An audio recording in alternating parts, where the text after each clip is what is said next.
ইন্না মিন আফযালি আইয়ামিকুম ইয়াউমাল জুমআ।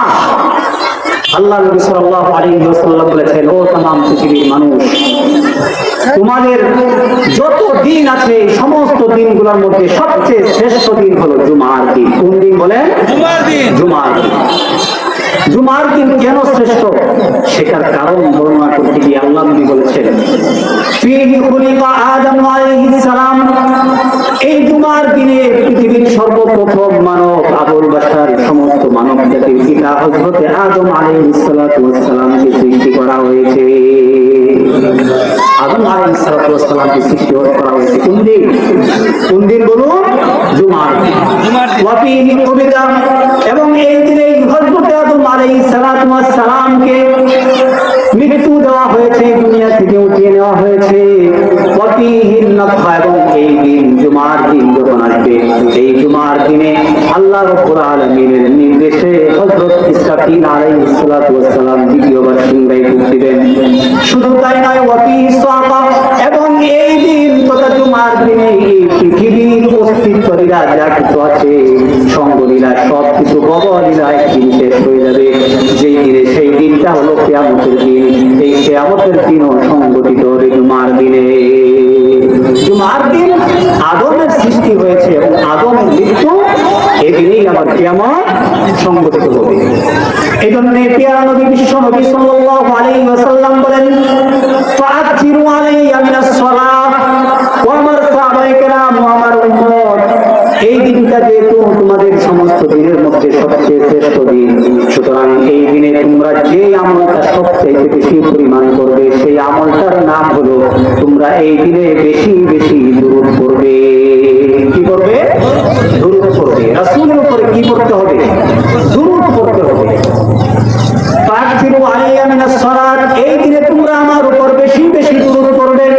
ফাইন্না সালাতাকুম মারুদাতুন আলাইয়া, কেননা এই দিন আসলে পরে तमाम পৃথিবীর যে যে জায়গায় যত বান্দা বান্দীরা দুরূদ পাঠ করে, প্রত্যেকটা দুরূদ আমার কাছে পেশ করা হয়, আমার কাছে পেশ করা হয়। আল্লাহর নবীর সাহাবায়ে কেরাম রাদিয়াল্লাহু তাআলা আনহুম এইবার আল্লাহর নবীকে একটি প্রশ্ন করলেন, ওগো নবী, এখন তো আপনি জীবিত আছেন, আমাদের সম্মুখে আছেন, আমরা যখন দুরূদ পাঠ করি আমাদের দুরূদগুলো আপনার কাছে পেশ করা হয়, কিন্তু একটা সময় এমন আসবে যে সময় আপনি দুনিয়ায় থাকবেন না, আপনি দুনিয়া থেকে চলে যাবেন, চিরবিদায় নিয়ে চলে যাবেন।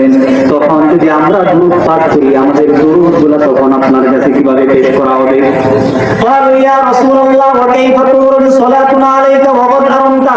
ওগো নবী, যখন আপনি দুনিয়া ছেড়ে চলে যাবেন, মৃত্যু হয়ে যাবে আপনার, ওই মুহূর্তে আমাদের দুরূদগুলো আপনার কাছে পেশ করা হবে।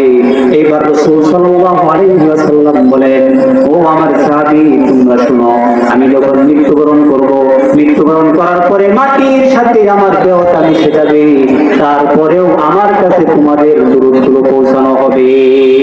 কিভাবে? সেটা শুনো। ফাইন্নাল্লাহা ক্বাদ হারামা আলাল আরদি আন তাকুলা আজসাদাল আনবিয়া আলাইহিস সালাম, কেননা আল্লাহ রাব্বুল আলামিন এই জমিনের জন্য নবীদের দেহ খাওয়াকে হারাম করে দিবে, হারাম করে দিয়েছে। এজন্য এই জমিনের পোকামাকড়, আমরা সাধারণ যারা আছি, আমাদের দেহ মাটি হয়ে যাবে, পোকামাকড় খেয়ে ফেলবে, কিন্তু এই নবীগণের দেহ কোনোদিন এই জমিন খেতে পারবে না। মুহতারাম হাজিরিন, সুনানে ইবনে মাজাহ শরীফে এই বিষয়টা আরো চমৎকার ভাবে উল্লেখ করা হয়েছে। 1637 নম্বর হাদিসের মধ্যে এসেছে, ওই হাদিসের বর্ণনাকারী হযরত আউস ইবনে আউস রাদিয়াল্লাহু তাআলা আনহু থেকে বর্ণিত। তিনি বলেন, রাসূল সাল্লাল্লাহু আলাইহি ওয়াসাল্লাম বলেছেন, আকসিরু আলাইয়া মিনাস সালাতি ইয়াউমাল জুমআহ, তোমরা আমার উপর বেশি বেশি জুমার দিনে বেশি বেশি দুরূদ পাঠ করো। ফাইন্নাহু মাশহুদুন তাশহাদুল মালায়েকা, কেননা যে যত বেশি দুরূদ পাঠ করবে তত বেশি দুরূদটা আমার কাছে পৌঁছিয়ে দেওয়া হবে। তাশহাদুল মালায়েকা, সেটা ফেরেশতারা আমি নবীর কাছে পৌঁছিয়ে দেয়। আমরা দুরূদ পড়লে দুরূদ আল্লাহ নবীর কাছে পৌঁছায় কে? আল্লাহ নবী, আল্লাহ রাব্বুল আলামিনের তৈরি নূরের তৈরি ফেরেশতারা আমাদের এই দুরূদটা আল্লাহর কাছে পৌঁছিয়ে দেয়, আল্লাহ রাব্বুল আলামিনের কাছে পৌঁছিয়ে দেয়। এরপরে আল্লাহ নবী বলেন, ওয়া ইন্না আহাদাল্লাহ ইউসাল্লি আলাইয়া ইল্লা ওয়াদাত আলাইয়া সালাতুহু হাত্তা ইয়াকুরা মিনহা, যখন শুরু করে সে দুরূদ শেষ করার আগ মুহূর্তে সেই দুরূদটা আমার কাছে পৌঁছিয়ে দেওয়া হয়। সেই দুরূদ আমার কাছে শেষ করার আগেই আমার কাছে পৌঁছিয়ে দেওয়া। সুবহানাল্লাহ। আল্লাহর নবী সাহাবী বললেন, আমি জিজ্ঞাসা করলাম, ইয়া রাসূলুল্লাহ ওয়া বা'দাল মাউতি, মৃত্যুর পরেও কি আমাদের দুরূদগুলো আপনার কাছে পৌঁছানো হবে কিনা? বিশ্বনবী এবার বললেন, ওয়া বা'দাল মাউতি, হ্যাঁ, মৃত্যুর পরেও আমার কাছে তোমাদের দুরূদগুলো পৌঁছে দেওয়া হবে।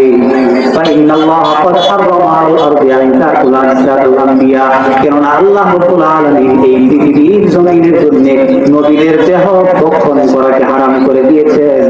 ফানাবিয়ুল্লাহি হাইয়ুন ইউরজাকু, সুতরাং এই পৃথিবীর যত আম্বিয়া এবং নবীগণ দুনিয়াতে এসেছে, মৃত্যুবরণ করার পরে তাদের কবরে তারা কখনো মৃত্যুবরণ করেন না, বরং তাদের কবরে জীবিত রয়েছেন, সেখানে তাদেরকে রিজিক দেওয়া হয়।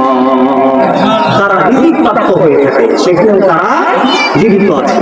মুহতারাম হাজিরিন, এই জন্য শুক্রবার দিনের অন্যতম একটা আমল, এই আমলটা হলো বেশি বেশি কি করা? দুরূদ পাঠ করা, দুরূদ শরীফ পাঠ করা, দুরূদ পাঠ করা। যত বেশি আপনি দুরূদ পাঠ করতে পারেন শুক্রবার দিন। দুরূদ পাঠ হলো এমন এক আমল, যে আমল স্বয়ং আল্লাহ নিজে করেছেন এবং তার নূরের তৈরি ফেরেশতারা করেছেন, এবং আল্লাহ তাআলা তামাম পৃথিবীর মুমিনদেরকে নির্দেশ দিয়েছেন। চিৎকার দিয়ে বলুন সুবহানাল্লাহ। আল্লাহ রাব্বুল আলামিন সূরাতুল আহজাবের 56 নং আয়াতে বলেন, ইন্নাল্লাহা ওয়া মালাইকাতাহু ইউসাল্লুনা আলান নবী ইয়া আইয়ুহাল্লাযীনা আমানু সাল্লু আলাইহি ওয়া সাল্লিমু তাসলিমা। আল্লাহ রাব্বুল আলামিন বলেন, ও পৃথিবীর মানুষ, নিশ্চয়ই আল্লাহ রাব্বুল আলামিন এবং তার নূরের তৈরি ফেরেশতারা তারা তার প্রিয় হাবিব বিশ্বনবী সাল্লাল্লাহু আলাইহি ওয়াসাল্লামের উপর দুরূদ বর্ষণ করেন, রহমত বর্ষণ করেন। সুতরাং ইয়া আইয়ুহাল্লাযীনা আমানু, হে দুনিয়ার ঈমানদাররা, সাল্লু আলাইহি, যেহেতু আল্লাহ তার নবীর উপর দুরূদ বর্ষণ করেন, রহমত বর্ষণ করেন, তার নূরের তৈরি ফেরেশতারাও তার জন্য রহমত প্রেরণের দোয়া করতে থাকেন। সুতরাং তোমরাও আল্লাহর নবীর উপরে দুরূদ পাঠ করো, ওয়া সাল্লিমু তাসলিমা, এবং তার নবীকে তোমরা সালাম প্রেরণ করো। হুকুমকার আল্লাহ, আল্লাহ রাব্বুল আলামিনের নির্দেশনা। আল্লাহ যদি হুকুম দেন তাহলে সেটা মান কি, সেটা পালন করা কি হয়ে যায়? ফরজ হয়ে যায়। আল্লাহর একটি ফরজ বিধান। আল্লাহ দুরূদ করেন, তার ফেরেশতাগণ দুরূদ করেন। এজন্য নবীদেরকেও বলা হয়েছে, তোমরাও, উম্মতকে বলা হয়েছে, তোমরাও কি করো? দুরূদ পাঠ করো। মুহতারাম হাজিরিন, এজন্য জুমার দিন আসলে সবচেয়ে বেশি বেশি আমাদের যে আমলটা করতে হবে সেটা হলো দুরূদ পাঠ করা। হাদিসে মুতাআল্লিম যে আকসিরুস সালাত আলাইয়া, আকসিরু বলে। ইসলামের মধ্যে নামাজ একটা ফরজ, একটা ইবাদত, যাকাত একটা ফরজ ইবাদত, রোজা একটা ফরজ ইবাদত, হজ একটি ফরজ ইবাদত। কিন্তু কোরআনের কোথাও আপনি পাবেন না আকসিরুস সালাত, বেশি বেশি নামাজ পড়ো, আকসিরুস যাকাত, বেশি বেশি যাকাত দাও, আকসিরুল হজ্জা, বেশি বেশি হজ করো, আকসিরুস সাদাকা, বেশি বেশি দান সদকা করো। এমন বেশি বেশি কথা কোনো ইবাদতের ক্ষেত্রে নাই। শুধুমাত্র এই ইবাদতের মধ্যে আল্লাহর নবীর উপরে দুরূদের কথা এবং আরেকটা আছে জিকিরের কথা। আল্লাহর জিকিরের কথা বলা হয়েছে, ইয়া আইয়ুহাল্লাযীনা আমানু যিকুরুল্লাহা যিকরান কাসীরা, বেশি বেশি জিকির করো। আরেকটা আমল হলো বেশি বেশি আল্লাহর নবীর উপরে দুরূদ পাঠ করো। কোনো হিসাব নাই, আপনি যত বেশি পারেন আল্লাহর নবীর উপর কি করবেন? দুরূদ পাঠ করুন, দুরূদ পাঠ করেন, দুরূদ পাঠ করেন। এটা এমন এক আমল যেটা ওযু সহ করা যায়, ওযু ছাড়াও করা যায়। নারী পুরুষ সব সময় করা যায়, নির্দিষ্ট কোনো সময় নাই। দুরূদ পাঠ করার কি নির্দিষ্ট কোনো সময় আছে? কোনো সময় নেই। নামাজের নির্দিষ্ট সময় আছে, এই সময় ছাড়া আপনি নামাজ পড়তে পারবেন। রোজা রাখার নির্দিষ্ট সময় আছে, সেই নির্দিষ্ট সময় যদি আপনি রোজা রাখতে পারবেন না। হজের নির্দিষ্ট সময় আছে, সেই সময় যদি আপনি হজ করতে পারবেন না। কিন্তু রোজা, দুরূদ এমন এক আমল, এই আমলের নির্দিষ্ট কোনো সময় নেই। আপনি দিনে রাতে সকালে বিকালে আপনি যখন ইচ্ছা, শনিবার রবিবার শুক্রবার, যখন ইচ্ছা, পবিত্র অবস্থায় অপবিত্র অবস্থায়, আমাদের মা বোনেরা, মুহতারামা মা বোনেরা যারা আছে, তাদের মাসে একটা সময় আছে যে সময় নামাজ তাদের জন্য পড়া লাগে। রোজা তাদের জন্য করা লাগে না ওই সময়, কিন্তু ওই সময়টাতেও তারা বেশি বেশি কি করতে পারে, দুরূদ পাঠ করতে পারে। মুহতারাম হাজিরিন, এখন আপনারা প্রশ্ন করবেন যে হুজুর আমরা যে দুরূদ পাঠ করব, জানলাম যে আমাদের দুরূদটা আল্লাহ নবীর কাছে পৌঁছে, কিন্তু আমাদের লাভ কি, ফজিলত কি? মানুষ তো যে কোনো কাজ করতে গেলে আগে লাভটা খুঁজে, আমি যে এই কাজটা করবো আমার লাভ কি? লাভ ছাড়া তো বাংলাদেশি মুসলমান যারা তারা এক কদম সামনে পা বাড়ায়, ঠিক না বেটি? এই জন্য আমাদের কি লাভ, আমাদের ফজিলত কি? সহিহ হাদিস, একাধিক হাদিসের মধ্যে আল্লাহ নবীর উপর দুরূদ পাঠের অনেক ফজিলতের কথা বর্ণিত হয়েছে।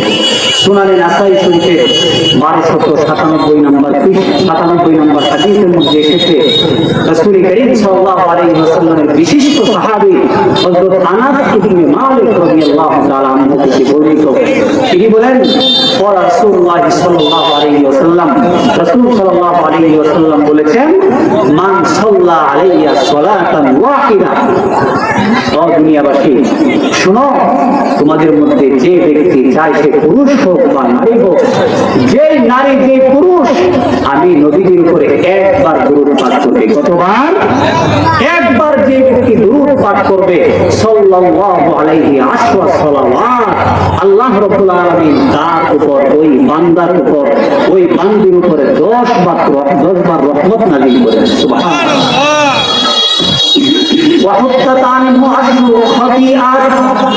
এবং ওই বান্দা বান্দির 10টি গুনাহ মিটিয়ে দেওয়া হয়।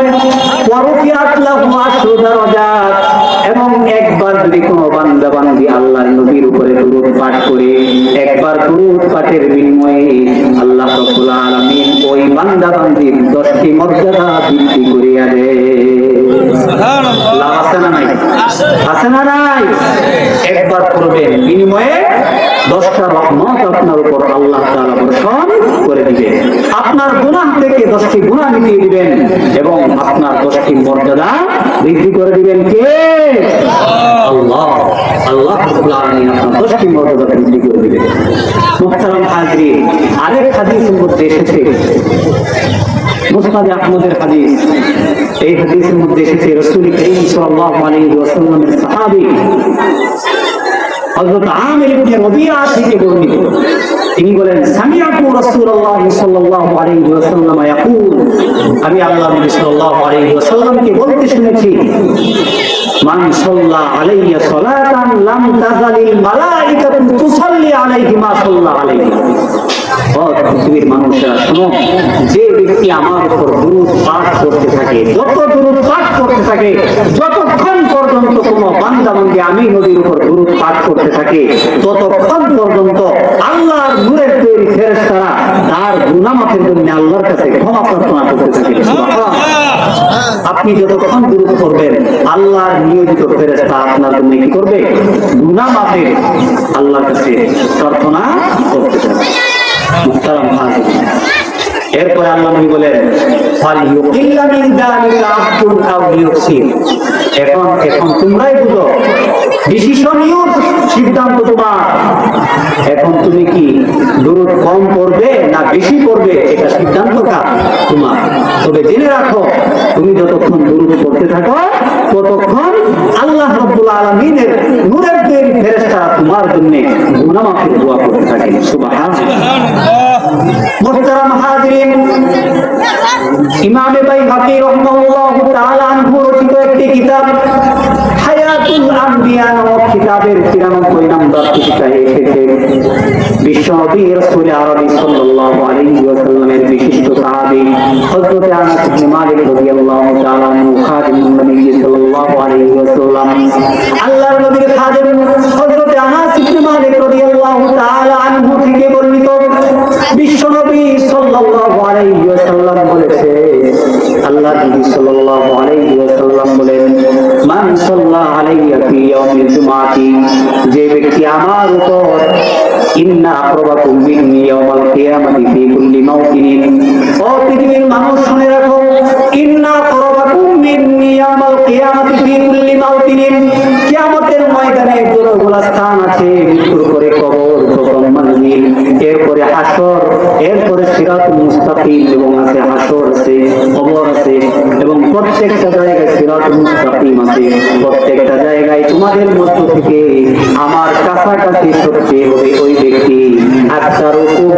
নাসিয়া সালাতান ফিদ দুনিয়া, দুনিয়ায় থাকা অবস্থায় যে ব্যক্তি তোমাদের মধ্যে আমার উপর সবচেয়ে বেশি বেশি দুরূদ পাঠ করেছে, ওই ব্যক্তিটা কিয়ামতের ময়দানে প্রত্যেকটা স্তরে স্তরে ধাপে ধাপে ওই ব্যক্তিটা সবচেয়ে আমার কাছাকাছি স্থান পাবে, সবচেয়ে কাছাকাছি হবে আমার কিয়ামতের ময়দানে কে? যে ব্যক্তি দুনিয়ায় থাকা অবস্থায় আমার উপর সবচেয়ে বেশি দুরূদ পাঠ করেছে, সবচেয়ে বেশি দুরূদ যে পাঠ করেছে, সে আমার কিয়ামতের ময়দানে প্রতিটা গন্তব্যে, প্রতিটা স্তরে স্তরে, প্রত্যেকটা জায়গায় জায়গায় সে আমার কাছাকাছি থাকবে। এবার বলেন, আমার আপনার বিপদে যদি আল্লাহর নবীকে আমরা কাছে পেয়ে যাই, তাহলে কি আমাদের আর কোনো চিন্তা আছে? কিয়ামতের ময়দান এমন এক ভয়ঙ্কর অবস্থা হবে, একজন বান্দা যখন হিসাব হবে, হিসাবের পরে একটি মাত্র নেকি কম করবে, আর মাত্র একটি নেকি হলে সে জাহান্নাম থেকে মুক্তি পেয়ে যাবে। একটা নেকি তার জন্য কম। আল্লাহ বলবে, যাও দেখো খুঁজে কারো কাছ থেকে তুমি একটা নেকি আনতে পারো কিনা। সে বিশাল এই কিয়ামতের ময়দানে ছুটাছুটি করবে, দৌড়াদৌড়ি করবে, এবং চতুর্দিকে মানুষের কাছে হাত পেতে বলবে, আমাকে একটা নেকি দাও, আমি একটা নেকির জন্য আটকে দিয়েছি। সে তার বাবার কাছে যাবে, বলবে, বাবা দুনিয়ায় থাকা অবস্থায় তো আমার জন্য সব কিছু বিসর্জন দিয়েছে, তোমার সর্বস্ব বিলিয়ে দিয়েছ আমার জন্য, আমাকে সুখী করার জন্য। আজকে আমি একটা নেকির জন্য বিপদে পড়ে গেছি, বাবা তুমি আমাকে একটা নেকি দিয়ে দাও। বাবা বলবে, কে? কে আমার সন্তান? তোমাকে আমি চিনি না, তোমাকে আমি চিনি না। এই সন্তান যাবে তার মায়ের কাছে, মায়ের কাছে কি বলবে, মা আমি তো কত আদরের সন্তান তোমার ছিলাম, তুমি আমাকে একটা নেকি দাও, আমি একটা নেকির জন্য আজকে গিয়েছি, আমার একটা নেকি হলে আমার রব আমাকে মুক্তি দিয়ে দিবে। মা বলবে, আমি তোমাকে চিনি না, আমি তোমাকে চিনি না, কে তুমি? বাবা মা যারা সন্তানের জন্য সব বিসর্জন দিয়েছে, বাবা বিপদে পড়ে গেলে একটা নেকির জন্য সন্তানের কাছে যাবে, বাবা আমি একটা নেকির জন্য আটকে গেছি, তুমি আমাকে একটা নেকি দিয়ে সাহায্য করো। সন্তান বলবে, আমি চিনি না, আমার বাবাকে আমি চিনি না। আল্লাহ এই কথাটাই তুলে ধরেছেন কোরআনে, ইয়াউমা ইয়াফিরুল মার'উ মিন আখিহি ওয়া উম্মিহি ওয়া আবিহি ওয়া সাহিবাতিহি ওয়া বানিহি লিকুল্লি ইমরিইন মিনহুম ইয়াউমাইযিন শা'নুন ইউগনিহি। এটি সবাই যার যার পেশা নিয়ে ব্যস্ত থাকবে, কেউ কারো দিকে তাকানোর কোনো সুযোগ নেই। সেই কঠিন কিয়ামতের ময়দানে যদি আমার আপনার কাছাকাছি নবীজি হয়ে যান, আমাদের কি আর কোনো টেনশন থাকতে পারে? কোনো টেনশন। এই জন্য আল্লাহ নবী বলেন, তুমি যদি কিয়ামতের ময়দানে প্রত্যেকটা মঞ্জিলে, প্রত্যেকটা ধাপে ধাপে স্তরে স্তরে তুমি যদি আমার কাছাকাছি থাকতে চাও, তাহলে তোমাকে যে বিষয়টা আমল করতে হবে, যেই আমলটা তোমাকে বেশি বেশি করতে হবে, সেটা কি? আমার উপর দুরূদ করো, আমার উপর দুরূদ করো, বেশি বেশি দুরূদ করো। এরপরে আল্লাহ নবী সাল্লাল্লাহু আলাইহি ওয়াসাল্লাম বলেন, মান সাল্লা আলাইয়া মিয়াতা মাররাতিন ফি ইয়াউমিল জুমআতি ওয়া ফি ইয়াউমিল জুমআতি ওয়া লাইলাতিল জুমআতি, এই পৃথিবীর যে কোনো বান্দা বান্দি জুমার দিন এবং জুমার রাতে আমার উপর 100 বার দুরূদ পাঠ করবে, আল্লাহু লাহু মিআতা হাজাতিন, আল্লাহ রাব্বুল আলামিন ওই বান্দা বান্দির 100টি প্রয়োজন পূরণ করে দিবে। কয়টা প্রয়োজন? কয়টা প্রয়োজন? 100টা প্রয়োজন পূরণ করে দিবে। সাবাইনা মিন হাওয়াইদিল আখিরা ওয়া সালাতিন মিন হাওয়াইদিদ দুনিয়া। এই 100 প্রয়োজনের মধ্যে আপনার আখিরাতে যখন প্রতিটা ধাপে ধাপে আপনি বিপদে পড়ে যাবেন, সেই বিপদের মুহূর্তে 70টা প্রয়োজন আল্লাহ তাআলা নিজে আপনার পূরণ করে দিবেন। চিৎকার দিয়ে বলুন সুবহানাল্লাহ। ওয়া সালাতিন মিন হাওয়াইদিদ দুনিয়া, এবং এই দুনিয়া আরো 30টা প্রয়োজন আপনাকে আল্লাহ তাআলা মিটিয়ে দিবেন। কতবার? কতবার দূর করতে হবে? আপনারা কি আমার কথা বুঝতেছেন? কতবার? কবে? জুমার দিন এবং রাতে। জুমার দিন এবং রাতে 100 বার দূর পাঠ করা, এটা কি অনেক কঠিন একটা বিষয়? অনেক কঠিন, অনেক বেশি সময়ের দরকার। 10 ঘন্টা, 5 ঘন্টা, 2 ঘন্টা, 1 ঘন্টা লাগবে। 100 বার দূর পাঠ করলে কি 1 ঘন্টা লাগবে? আরো অনেক কম সময়ের ভিতরেই পারা যাবে। এই জন্য 100 বার দূর ইনশাআল্লাহ আজকের পর থেকে প্রতি জুমাবারে, জুমার দিন এবং রাতে আমরা কম পক্ষে মিনিমাম, বেশি তোমার হিসাব নেই, আমি কম পক্ষে 100 বার দরুদ আমি পাঠ করবো ইনশাআল্লাহ। আমি নিজে পাঠ করবো, আমার বাড়িতে যারা আছে তাদেরকেও তাসবিহ দিয়ে দিই ইনশাআল্লাহ। পাঠ করবেন তো ইনশাআল্লাহ? মুহতারাম হাজিরিন, এরপরে আল্লাহ নবী সাল্লাল্লাহু আলাইহি ওয়াসাল্লাম এই হাদিসের মধ্যে বলেন সুম্মা ইউআক্কিরুল্লাহু বিযালিকা মালাকান, এরপরে আল্লাহ রাব্বুল আলামিন তার 100টা পূরণ করবেনই। যে ব্যক্তি 100 বার আমার উপর দুরূদ পাঠ করবে, আল্লাহ রাব্বুল আলামিন ওই ব্যক্তির সাথে, ওই কাজটার সাথে, দুরূদের সাথে একজন ফেরেশতাকে নিয়োজিত করে দিবেন। এই ফেরেশতা কি করবে জানেন?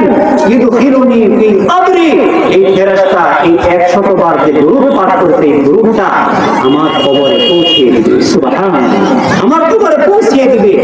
কামা ইউদখিলু আলাইকুমুল হাদায়া, যেভাবে তোমাদের ঘর বাড়িতে মানুষ যখন কি করে পুরস্কার, উপহার, উপঢৌকন কি করে নিয়ে যায়, এরকম ভাবে দুরূদ এটাও আমার জন্য পুরস্কার, আমার জন্য হাদিয়া। এই হাদিয়াটা ফেরেশতা কর্তৃক আমার কাছে কি করে দেওয়া, পৌঁছিয়ে দেওয়া। সুম্মা ইউখবিরুনি মান সাল্লা আলাইহি বিইসমিহি ওয়া নাসাবিহি ইলা আশিরাতিহি, এরপরে ওই ফেরেশতা একটি চমৎকার ঘটনা, আল্লাহু আকবার, কি সুন্দর একটি মেসেজ আমাদেরকে দিচ্ছেন। ওই ফেরেশতা আল্লাহর নবীর কাছে আমার আপনার দুরূদটা কিভাবে পৌঁছায় জানেন? আল্লাহ নবী বলেন ইখবিরুনি মান সাল্লা আলাইয়া, যে আমার উপর দুরূদ পাঠ করে বিইসমিহি ওয়া নাসাবিহি ইলা আশিরাতিহি, যে পরে তার নাম। আল্লাহু আকবার, কল্পনা করছেন? একবার করছেন আপনার নাম সহ, আপনার বাবার নাম সহ, আপনি কোন বংশের লোক, আপনার বংশ পরিচয় সহ, আব্দুর রহমান ইবনে আব্দুল্লাহ, আব্দুল্লাহ ছেলে আব্দুর রহমান, বাক্কা নিবাসী, বালুরজান নিবাসী আব্দুর রহমানের ছেলে আব্দুল্লাহ, নবীজি আপনার উপর একবার দুরূদ পাঠ করেছে। ওই যে দাওয়াতুল কোরআন নুরানিয়া হাফিজিয়া মাদ্রাসার মঞ্চে বসে, মাঠে বসে আল্লাহ নবী আপনার উপর একবার দুরূদ পাঠ করেছেন। নাম কি? আব্দুল্লাহ ছেলে আব্দুর রহমান, অমুক বংশে, অমুকে আপনার কাছে একবার দুরূদ পাঠ করেছে। আল্লাহু আকবার, কল্পনা কি করা যায়? আমার আপনার নাম সহ তামাম পৃথিবীর যে কোনো প্রান্ত থেকে দুরূদ পাঠ করুক না কেন, সেটা আল্লাহ নবীর কাছে নাম ধরে ধরে পৌঁছিয়ে দেওয়া হয়। চিৎকার দিয়ে বলুন সুবহানাল্লাহ। মুহতারাম হাজির, আমরা কি চাই না যে আমাদের নামটা, আমাদের বাবার নামটা সহ আমার নবীর কাছে পৌঁছে যায়? তাই তো? শুধু কি তাই? আল্লাহ নবী হাদিসের শেষ অংশে বলেছেন সুম্মা উসবিতুহু ইনদি ফি সাহিফাতিন বাইদা, ও আমার সাহাবীরা, ও দুনিয়ার মানুষ, ও আমার উম্মত, শোনো, যখন ফেরেশতা তোমাদের নাম, তোমার বাবার নাম, তোমার বংশের নাম সহ আমার কাছে এসে বলে যে তুমি আমার উপর দুরূদ পাঠ করেছো, সাথে সাথে উসবিতুহু ইনদি ফি সাহিফাতিন বাইদা, আমার কাছে একটা সাদা পুস্তিকা আছে, সেই পুস্তিকার মধ্যে আমি তোমার নামটা লিখে রাখি। সুবহানাল্লাহ, সুবহানাল্লাহ। আমার আপনার নাম কার কাছে জমা হয়? আল্লাহ নবীর কাছে জমা হয়। কি আমল করলে? কি আমল করলে? দুরূদ পড়লে। পড়বেন তো ইনশাআল্লাহ? মুহতারাম হাজিরিন, এবার আসুন আল্লাহ নবীর কাছে আরেক হাদিসের মধ্যে এসেছে, সুনান নাসাই শরীফের হাদিস। এই হাদিসের মধ্যে এসেছে রাসূল কারীম সাল্লাল্লাহু আলাইহি ওয়াসাল্লামের সাহাবী আবু হুরায়রা থেকে বর্ণিত, রাসূল বলেছেন মান সাল্লা আলাইয়া ইনদা কবরি, যে ব্যক্তি আমার কবরের পাশে তথা মদিনাতুল মুনাওয়ারায় গিয়ে যে ব্যক্তি আল্লাহ নবীর কবরের পাশে দাঁড়িয়ে কি করে দুরূদ পাঠ করে, আল্লাহ নবী বলেন সামিআতুহু, আমি নিজ কানে তার দুরূদ শুনতে পাই। সুবহানাল্লাহ, আমি নিজে তার দুরূদ শুনতে পাই। তবে যারা মদিনায় যাইতে পারে না, অনেকেই আছে না, আশা ছিল, হ্যাঁ, যদি যাইতে পারতাম সোনার মদিনা, মনে বড় আশা ছিল, যদি যাইতে পারতাম কোথায়? সোনার মদিনায়। যাইতে পারি না, আশা আছে, স্বাদ আছে, সাধ্য নাই। আল্লাহ তাআলা আমাদের সকলকে মদিনাতুত তাইয়্যিবা জিয়ারতের তৌফিক দান করুন, সকলে করে আমিন। মুহতারাম হাজিরিন, এখন আমরা তো মদিনায় যাইতে পারি না, আমি আছি বাংলাদেশে, সেই হাজার হাজার কিলোমিটার দূরে বাংলাদেশে বাক্কা এলাকায়, ছোট্ট একটা এলাকায় আমি বসে বসে কি করতেছি, দুরূদ পাঠ করতেছি। আমার দুরূদ কি আল্লাহ নবী শুনলেন? আল্লাহ নবী সাহাবী আবু হুরায়রা বলেন ওমান সাল্লা আলাইয়া নাইয়ান, আর যে ব্যক্তি দূর থেকে আমার নবীর উপর দুরূদ পাঠ করে, সেই দুরূদটাও আমার কাছে পৌঁছিয়ে দেওয়া হবে। সুবহানাল্লাহ। কেমনে পৌঁছায়? কেমনে পৌঁছায়? আল্লাহ নবীর সাহাবী আরেক হাদিসের মধ্যে এসেছে, সুনানে নাসাই শরীফের 1331 নম্বর হাদিস। এই হাদিসের মধ্যে এসেছে রাসূল করিম সাল্লাল্লাহু আলাইহি ওয়াসাল্লাম বলেন, ইন্না লিল্লাহি মালাইকাতান সাইয়াহিনা ফিল আরদ। এই পৃথিবীর বুকে, এই পৃথিবীর জমিনে আল্লাহ রাব্বুল আলামিনের অসংখ্য অগণিত নূরের তৈরি ফেরেশতাগণ আছেন, যারা প্রতিনিয়ত বিভিন্ন জায়গায়, বিভিন্ন অঞ্চলে, মাহফিলগুলোতে এবং খোলা ময়দানে, বাড়ি ঘরে, আশেপাশে সব জায়গায় তারা বিচরণ করতেছেন। কি জন্য বিচরণ করে? বিচরণ করার উদ্দেশ্য হলো ইবাল্লিগুনি মিন উম্মতি আসসালাম। এই পৃথিবীর যে কোনো প্রান্ত থেকে, টেকনাফ থেকে তেতুলিয়া, রূপসা থেকে পাথুলিয়া, যে যেখান থেকে আমি নবীর উপর দুরূদ পাঠ করতেছে, এই আল্লাহর নূরের তৈরি ফেরেশতাগণ সেই টেকনাফে একজন দুরূদ পাঠ করেছে, তার দুরূদটা আমি নবীর কাছে ওই ব্যক্তির নাম, পিতার নাম এবং তার বংশ সহকারে পৌঁছিয়ে দিয়েছে। সুবহানাল্লাহ। মুহতারাম হাজির, তাহলে আমাদের দুরূদ পড়লে লাভ না ক্ষতি? লাভ না ক্ষতি? বেশি পড়বো না কম পড়বো? বেশি না কম? সর্বনিম্ন কত? সর্বনিম্ন কত? 100 বার। প্রত্যেক জুমাবারে কম পক্ষে 100 বার আমি কি করব? দুরূদ পড়ব। মুহতারাম হাজির, সময় শেষের দিকে চলে আসছে। এখন দুরূদ যে পড়বেন, কি দুরূদ পড়বেন?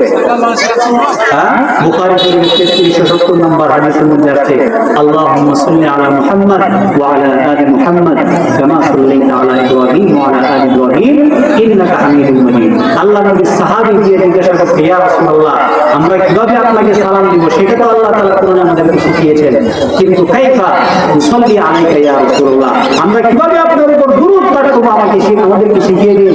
আল্লাহ নবী বলেন, কুলু আল্লাহুম্মা সাল্লি আলা মুহাম্মাদ ওয়া আলা আলি মুহাম্মাদ। আল্লাহ নবী বলেন, তোমরা আমার সাথে সাথে বলো, আল্লাহুম্মা সাল্লি আলা মুহাম্মাদ ওয়া আলা আলি মুহাম্মাদ কামা সাল্লাইতা আলা ইব্রাহিম ওয়া আলা আলি ইব্রাহিম ইন্নাকা হামিদুম মাজিদ। এই দুরূদ আমরা পারি না? এটা তোমরা পারি? ইনশাআল্লাহ আমরা সবাই করব। এটাও যদি করতে না পারি, আরো সংক্ষিপ্ত দুরূদ আছে। সাল্লাল্লাহু আলাইহি ওয়াসাল্লাম বলেন, সাল্লাল্লাহু আলাইহি ওয়াসাল্লাম। এই দুরূদটা তো আমরা পারি। এটা তো 100 বার করতে কতক্ষণ লাগবে? কতক্ষণ? 10 মিনিট? 10 মিনিট লাগবে না, আরো কম সময় বেশ করা যাবে। কত ফজিলত! আল্লাহু আকবার। তাহলে সাল্লাল্লাহু আলাইহি ওয়াসাল্লাম। আরেকটা দুরূদ আছে মুসনাদে আহমদের হাদিস। এই হাদিসের মধ্যে আল্লাহ নবী সাল্লাল্লাহু আলাইহি ওয়াসাল্লাম তিনি একটা হাদিস শিক্ষা দিয়েছেন।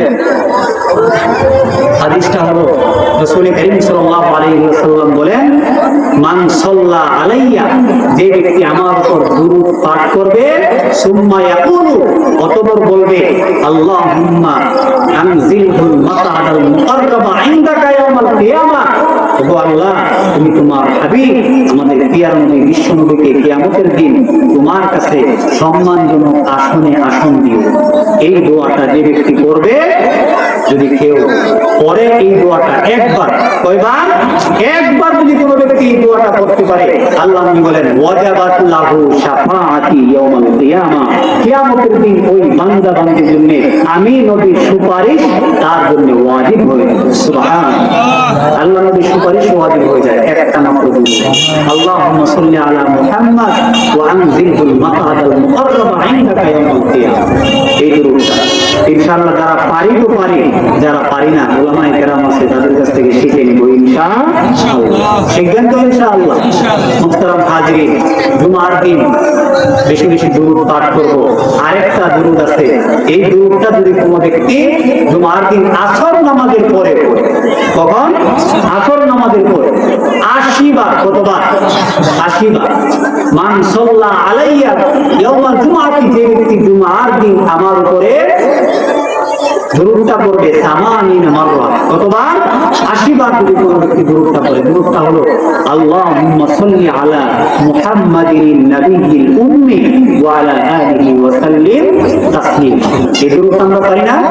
এই দুরূদটা যদি কোনো বান্দা বান্দি জুমার দিন আসর নামাজের পর নামাজের জায়গায় বসা পরে, রাসূল করিম সাল্লাল্লাহু আলাইহি ওয়াসাল্লাম বলেন, গফারাল্লাহু লাহু 80, গফারাল্লাহু লাহু, আল্লাহ রাব্বুল আলামিন তাকে ক্ষমা করে দেন, খাতিয়াতু 80 আম, 80 বছরের গুনাহ আল্লাহ রাব্বুল আলামিন maaf করে দেন। সুবহানাল্লাহ। কত বছরের গুনাহ? 80 বছরের গুনাহ। কি দুরূদ? আল্লাহুম্মা সাল্লি আলা মুহাম্মাদিন নাবিয়্যিল উম্মি ওয়া আলা আলিহি ওয়া সাল্লিম তাসলিমা। এই দরুদটা আমরা পারি না ইনশাআল্লাহ? কখন করতে হবে? জুমার দিন আসর নামাজের পরে। কতবার? 80 বার। আল্লাহ রাব্বুল আলামিন আমাদেরকে জুমার দিন বেশি বেশি দরুদ পাঠ করার তৌফিক দান করুন। এবং জুমার দিনের আরেকটা আমল হলো সূরাতুল কাহফ তিলাওয়াত। কি করা? সূরাতুল কাহফ তিলাওয়াত। হাদিসের মধ্যে এসেছে হযরত আবু দারদা রাদিয়াল্লাহু তাআলা সূরাতুল কাহফ অত্যন্ত পবিত্র বরকতময় একটি সূরা। এই সূরাটা হলো পবিত্র কোরআন কারীমের 18তম সূরা। এই সূরা 110টা আয়াত আছে। কয়টা আয়াত? 110টি আয়াত আছে এই সূরার মধ্যে।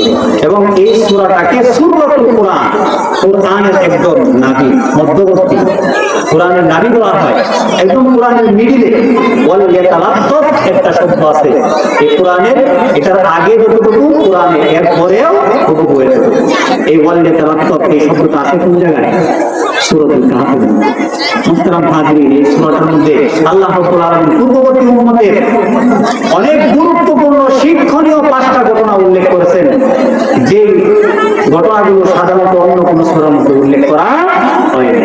মুহতারাম হাজিরিন, এই জন্য জুমার দিন সূরাতুল কাহফ তেলাওয়াত করা এটাও অনেক ফজিলতপূর্ণ একটা আমল।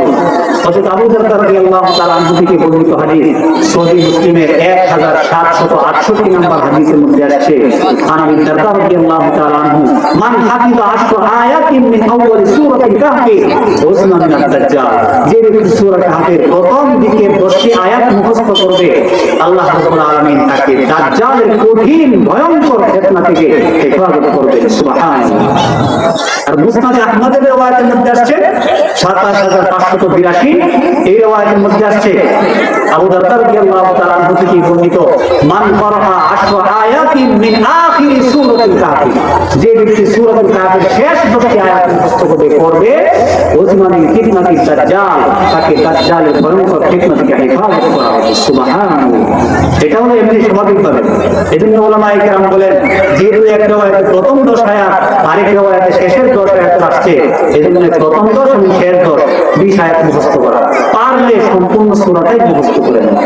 জুমার দিন যদি কোনো ব্যক্তি সূরাতুল কাহফ তেলাওয়াত করে, as-সুনানুল কুবরা বাইহাকি 6063 নম্বর হাদিসের মধ্যে আসছে, যদি কোনো ব্যক্তি জুমার দিন সূরাতুল কাহফ তেলাওয়াত করে, ওই ব্যক্তির আমলনামায় মান ক্বারাআ সূরাতুল কাহফি ইয়াওমাল জুমআতি, যে ব্যক্তি জুমার দিন সূরাতুল কাহফ তেলাওয়াত করবে, আদা আলাহু মিনান নূরি মা বাইনাল জুমআতাইন, যে জুমায় সূরাতুল কাহফ তেলাওয়াত করেছে, এই জুমা থেকে নিয়ে পরবর্তী জুমা মধ্যবর্তী সময়টা আল্লাহ রাব্বুল আলামিন তাকে আলো দিয়ে ভরে দিবেন। সুবহানাল্লাহ। তাকে আলোকিত করে দিবেন। মুহতারাম হাজিরিন, তাহলে সূরাতুল কাহফ তেলাওয়াত করতে হবে কবে? জুমার দিন। আজকে রাত্র থেকে নিয়ে আগামী মাগরিবের আগ পর্যন্ত, সূর্যাস্ত পর্যন্ত আমরা এই আমলগুলো করতে পারবো তো ইনশাআল্লাহ? আরেকটা আমল আছে অনেক ফজিলতের, সেটা হলো দোয়া করা। জুমার দিন